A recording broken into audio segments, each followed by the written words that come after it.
Didn't see you there. Welcome to my Kraken Week video. While the rest of my country has been celebrating July 4th with controlled explosions, Tupac, my little dog here, and I, oh, there he is, we have been making something truly amazing for you.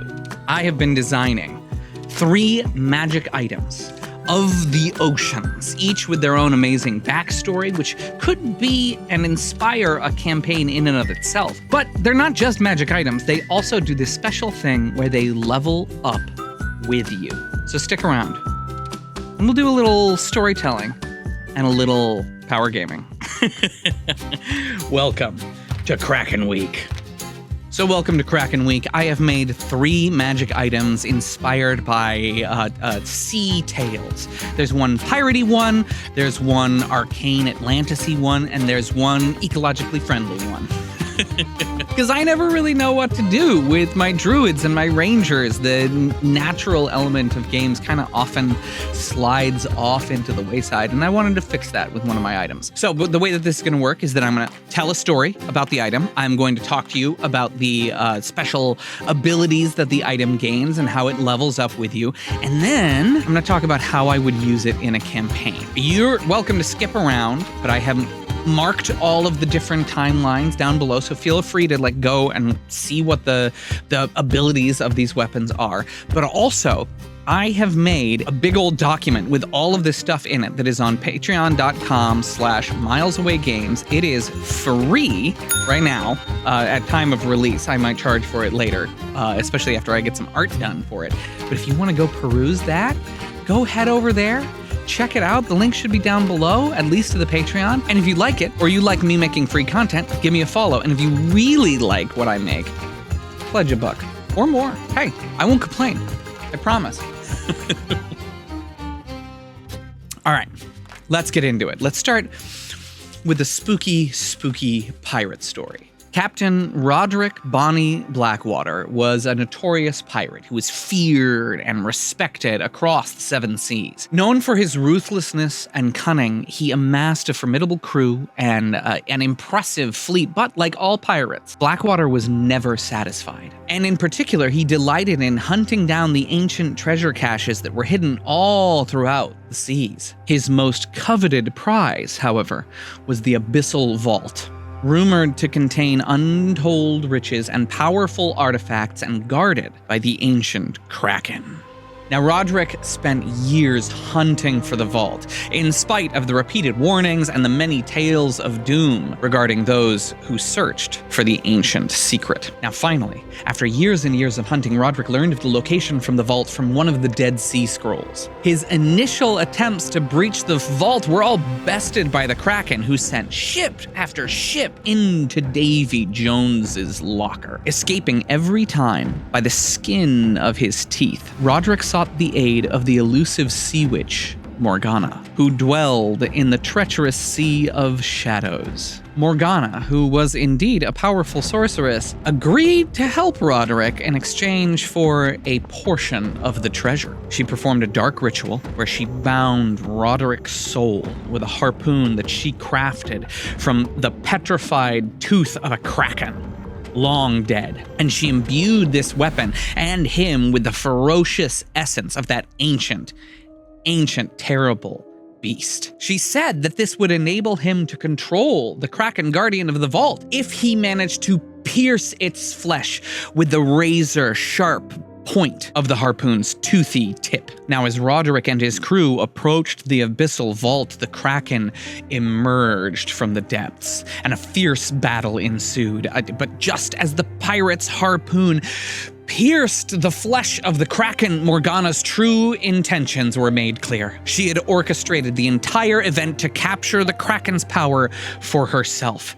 And as the Kraken wreaked havoc, punctured with this terrible weapon, Morgana betrayed Roderick, attempting to perform an ancient and terrible spell to steal the Kraken's power using his body as the sacrifice. Roderick, who realized the extent of her betrayal, fought back valiantly, and they dueled until eventually he reached inside of her mouth while she was speaking the spell and ripped out her tongue. At such a brutal disruption, the ritual wildly backfired, binding Roderick's soul, ripping it out of his body and shoving it into the harpoon, leaving him trapped within it for eternity. The Kraken, who was driven into a frenzy by this explosion of magic, dragged the entire pirate fleet to the ocean floor. And months later, the Kraken's fang, this harpoon, washed up on the beach of Tortuga as if coming home. Bound to the Kraken's fang, Roderick's soul was consumed by a thirst for vengeance against Morgana. The harpoon, which is now an intelligent weapon, passed through the hands of many adventurers and seafarers, each of them drawn to its dark power, or maybe it was drawn to their potential. But none of them were up to the task that Roderick's soul needed finishing. And they all met grisly ends. Legends say that those who wield the harpoon can still hear Roderick's ghostly whispers, guiding them to the abyssal vault and urging them to seek out Morgana. Now, the abyssal vault itself is a labyrinthine underwater fortress filled with ancient traps, powerful guardians, and the remnants of a civilization long lost to the sea. Within its depths lie unimaginable wealth, and Roderick's spirit, still bound into the Kraken's fang, seeks a worthy wielder who can defeat Morgana and who can release him from his eternal torment. Only then will he share the ancient secret of how to find the vault. Or maybe he'll betray the very hero who saved him. He's a pirate after all. The Kraken's fang itself as a weapon is designed to give you the ability to do more direct damage, but also do cool harpoon stuff. At first level, it gets an ability where you are able to do a reel-it-in attack, where like if you hit an opponent, you can force them to do a strength save as you try to pull them in towards you, with the barbed hooks of the fang still lodged into them. If the foe gets close enough to you, you get to make a free attack with your offhand weapon. We get some utility abilities as Roderick is still yapping in your ear, and whoever is wielding the Kraken's fang suddenly becomes an expert in all things pirate and sailing. We also get some movement abilities. Reel Him In gets upgraded a couple times, allowing you to pull yourself closer to the enemy, or doubling the distance that you can make the enemy move, or that you can move yourself. And then later on, you also get a marking ability, which also gets upgraded to be more effective against monstrous creatures, so it will be really effective against the Kraken, should that, happen to come up. And I also made a new condition called Darted, which is a bit like Restrained, but more specifically tied to the effect that the harpoon has going through your flesh. The capstone abilities are summoning a ghostly Kraken to rip apart, or not rip apart, I guess specifically attack and grapple characters near you. And, well, it was mentioned in the story, the ability to control the Kraken if you pierce its flesh with a harpoon. And in the rules that I wrote for this, it's not like if you hit the Kraken once, it's if you get them down below a certain threshold of health. Then, if you get another hit, you can force a wisdom save. And if you succeed, you get the Kraken. But if the Kraken doesn't die by the end of your possession of it, it's gonna choose you and mark you for death. As far as how I recommend you using this in a game, I think that the lore of the harpoon is so interesting that I don't want to leave it behind. So I could see the possession of the Kraken's fang turning into a campaign where that was the focus. Starting out as kind of an open world pirate game where you go back and forth to different islands and you're like bumping around with your ship, getting new stuff. But this harpoon turns up, it causes trouble for you. Maybe like it's clearly haunted, right? Things go weird around it. It attacks people. It makes you insult people in someone else's voice, right? And then after it won't go away, your players are going to try to contact it, or it's going to finally be like, okay, Roderick is going to be like, okay, You could actually do what I need to do, and he's gonna talk to the bearer or to the party and reveal a little bit of the story. We're gonna keep on revealing more of the story as the witch starts to get introduced. I suggest that the witch, the sea witch, becomes a big part of the game. Either she's still out there witching, right? Or maybe after her failure with gaining the power of the Kraken, she's rebranded and she's now like the wife of the East India Sea Company's CEO, right? And she's like running this whole trade empire and doing evil stuff through that, right? I love that idea. I think that's really cool. That allows you to still be pirates and also fight the power. Finally, after you've messed with the witch enough, or maybe you find out that this villain you've been like tussling with for a while actually is the same witch that Roderick is always going on about, like, oh, that witch, she stuck me in this harpoon. That's as good of a pirate as you're gonna get from me today. You know what? I can do better. Arr, that awful witch.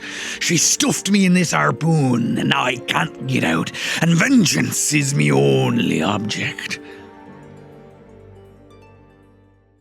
I blacked out. So once it gets revealed who the witch is or where she is, then your party gets to plan an assassination. And I love planning stuff like this. Set it up like a classic Shadowrun, which is a cyberpunk game from the 80s, I think. I only played it in the new millennium, so I don't know. I'm young. Have them plan, have them do the legwork, have things start to go right and go to plan, have some little obstacles, and then have some twist happen. A rival magician shows up. A delegation from France appears, right? Someone else is trying to assassinate the witch, but needs to do it themselves as well.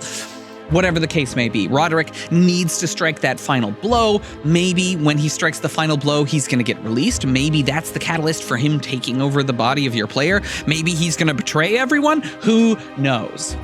That's the excitement. That is my idea for a Kraken's Fang bound campaign. I think that this item kind of lays the groundwork for a super cool pirate campaign. If you want to take it, let me know if you take it. All right, so that was item 1 of 3. Let's go into the second one. Poseidon's Wrath. Total gear change. Here we go.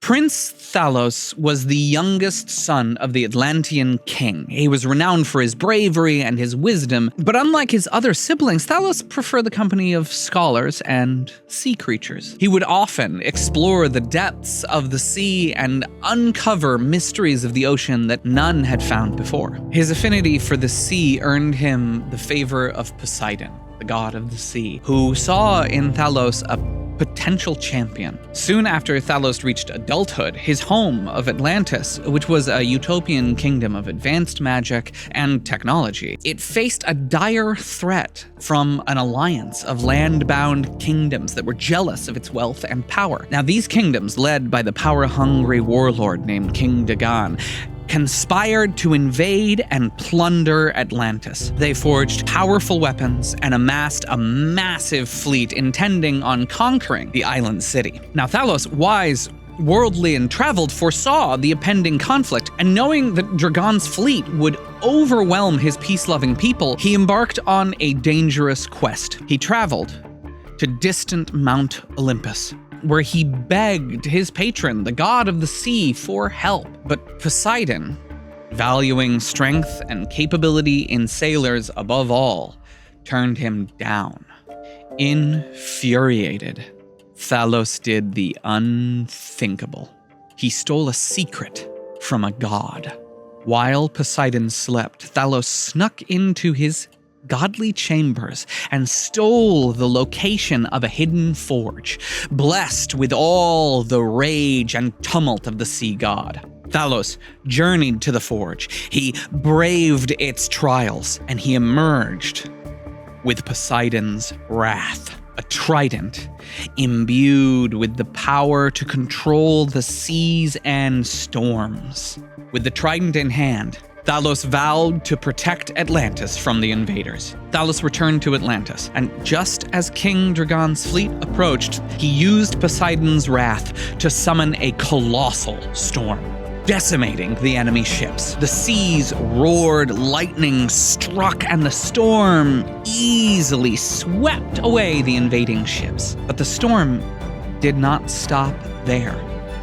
In a shock of absolute terror, Thalos realized that he could no longer control the storm. The power of the god was too much for him. As the foundations of the very island that Atlantis rested upon began to shake, Thalos discovered that his hubris would doom his people. Realizing his great folly, Thalos raised the trident for a final time. In a final act of desperation, Thalos plunged Poseidon's wrath into his chest, sacrificing himself with a prayer to Athena, the city's patron deity. Athena, looking down upon the terror with the rest of Olympus, saw the youth's well-intentioned folly and responded, granting him his wish of a sort. On that day, Atlantis sank, but it was preserved in a magical stasis deep below the waves. Thalos's people lived on, and the legend of the lost city began. Poseidon's wrath has since been found, perhaps returned to the surface by Athena. It is said that only one with the blood of Atlantis and a pure heart can unlock the true power of the trident and awaken the lost city. The lingering presence of Thalos's hope remains in the weapon, and the trident seeks a worthy successor to restore Atlantis, to protect the seas from future threats. Now, an adventurer who claims Poseidon's wrath will instantly earn the ire of Poseidon, who still sees the weapon as an affront to his sovereignty. But quietly, Thalos's spirit will guide them and test them, ensuring they escape the Storm Lord's grasp, all the while assessing if they possess the strength and wisdom to wield the full power of the trident and fulfill the prophecy of Atlantis' return. Poseidon's wrath works in a very specific way. It gives you some variable utility abilities that have to largely do with the weather, control weather, sense weather, that kind of thing. It also gives you a core ability, the ability to basically summon a terrible storm. The storm starts out a little small, kind of like a squall. It gets a little bit more fierce, and as you level up, you get to do more things with your storm. The problem is, and the interesting challenge and the drama in this weapon that I love, is that when you summon the storm, you cannot stop it, and it spreads as you level up further and gets more and more destructive and more deadly. So the wisdom of when to use it and the understanding of the terror of the power that you possess is a part of the fun of the weapon, I hope. Ideally, this will lead to a dichotomy of grabbing all of Poseidon's wrath for yourself and taking it into your chest, or using it to save Atlantis and giving that up and gaining a less powerful but more mild weapon ability as the capstone. And there are two capstones for this weapon as a result. One of them tones back on some things, but keeps a lot of the central storm, but you can finally control the storm. And the other half is just an apocalyptic storm that will tear the world around you to shreds and allow you to do crazy stuff. Now, for using Poseidon's wrath in a campaign, I think that making saving Atlantis a part of one character's goal is very, very interesting, but you're going to kind of have to balance, or rather judge, how interested your player who is wielding the weapon actually is in this quest. If they're not very interested, keep it low stakes, don't let them increase their crazy storm power to a large amount, and don't sick Poseidon on them too hard, which is the other part of this. I think that as your players are going through their steps in a campaign, having the ire of a god chasing after them is very interesting. This is going to start just with Poseidon knowing that someone is attuned to Poseidon's wrath, and he's going to start looking for them. Then maybe an angelic agents will come down and they'll like face off against the party and try to take the wrath away from them. Maybe this is a great opportunity to introduce Thalos's hope as an intelligent piece of the item, and he might burst out and save them from the terrible, who knows what sea angels look like, right? Kind of reminds me of the second part of the dungeon in Hades 2, right? Ooh, deep sea horrors as the arbiters of Poseidon's vengeance. Finally, once Poseidon knows who they are, he's going to sick everyone on them. Sea cultists, especially pious pirates, anyone who could use great sea weather for the rest of their lives is going to be hunting after the party. And then finally, if that doesn't work, Poseidon will tear off a piece of himself and mold it into an angelic arbiter that will come down and try to take it from them personally, ideally at the worst time. Perfect time to kill a player. Just saying. Just saying, if there was a time to kill a player and to make you hate an evil enemy or a foe that some people might not be sure is evil, that's a great time. Just murder a player with a piece of Poseidon's soul. Metal. And then finally, if they survive that and they really want to fix this, Athena might manifest to them with a plan for solving all of this, but it's going to require them facing down a god. Epic. All right, on to number 3. If you haven't liked this video yet, please do. If you haven't commented on this video yet, leave your favorite sea-related emoji in the chat, or ask a question and subscribe. And a reminder, all of this is on the Patreon, right? So if you want to read along, go get it. Go get it, it's for free. The Leviathan's spine. Marina was born under a full moon on the Shattered Isles, a secluded haven for the whale druids.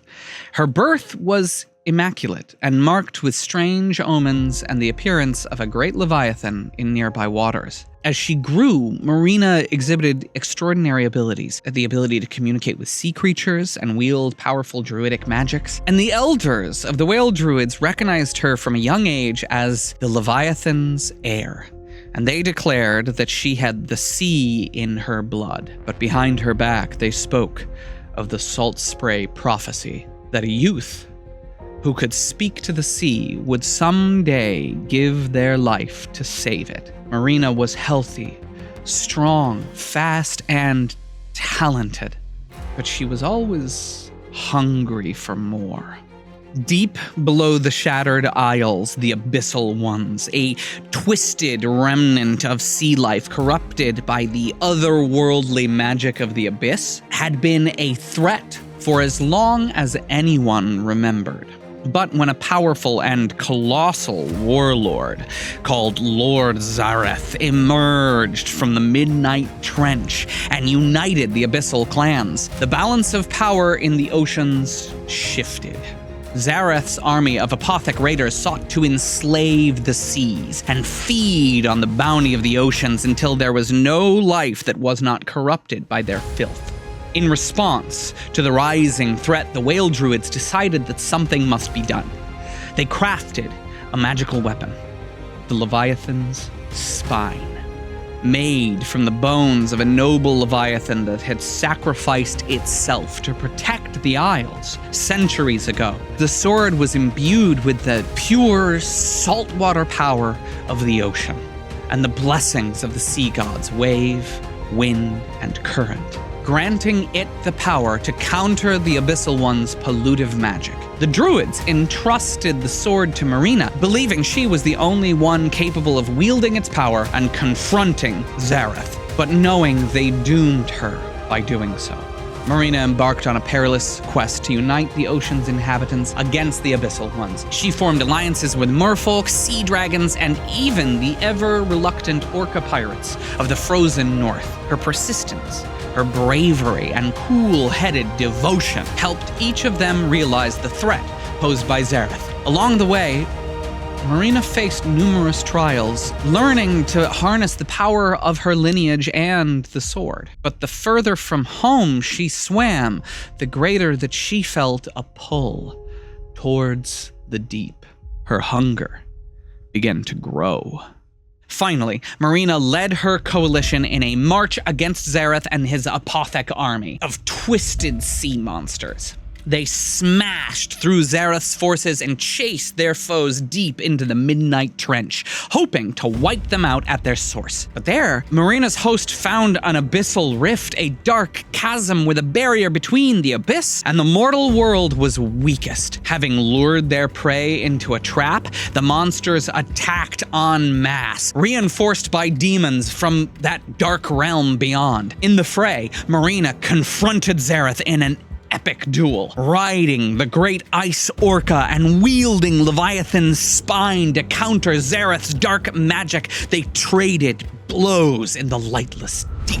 Faltering under the persistent strikes from the Leviathan's spine, Zareth made a desperate play. The sea monster connected his mind to Marina's, revealing his past to her in a swirling vision. Zareth was once a revered elder among the Leviathans, who had sought to protect the ocean through any means necessary, but hidden from all was a deeper truth, that the Leviathans of the sea were the creations of the abyss, left behind after the primordial wars at the dawn of time.